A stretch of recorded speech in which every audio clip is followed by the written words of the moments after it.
Ja, så er der kommet en ny Salomon i 540 shop. Vi ser her nogle af herlighederne, der er kommet ind. Ja, vi har lige fra Dimonten til Shogunen. Nogle af de spændende modeller i år, det er måske Shogunen, som fyldt op med bambus og har et unikt pop. Det er en af dem, der scorer høje karakterer i diverse magasiner. Super backcountry ski, som sagt giver dig en masse. For at blive puder sådan en. It's very nice. Shogun 400 rocker, super ski fyldt med bambus, giver det sindssygste pop, den her. Nok en af de mere spændende ski i år.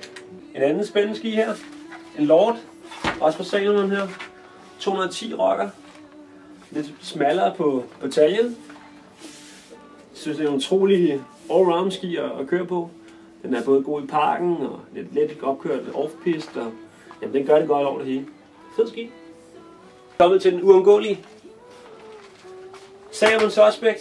Ja, vel nok en af de mere populære parkski, der er kommet i år.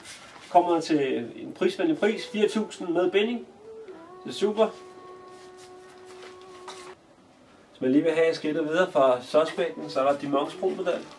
Lidt stivere ski, med lidt body armor i, som gør den lidt mere torsionsstiv. Fed ski. Så er de nye Chaos-støvler, jeg landet i butikken. Jo tak. Chaosen er blevet gjort lidt blødere i sålen, eller i spidsen af støvlen, så man ikke får de her toe bangs, når man ligger og hopper rundt i parken. Så der er sket lidt i år.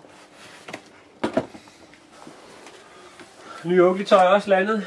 Har jeg set ved Steph Morrison Taylor Halls Pro-modeller, som er kommet med event-membraner. Det er noget af det, der ånder bedst. Skaljakker. Det er en must, når man vil hike lidt på bjerg og er ude i noget backcountry. Så shit.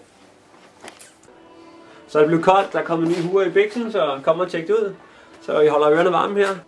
Så er det nye Rip Curl, der er kommet i butikken. Så ser vi der pigetøjlet. Get ready, already no time to waste, no matter what we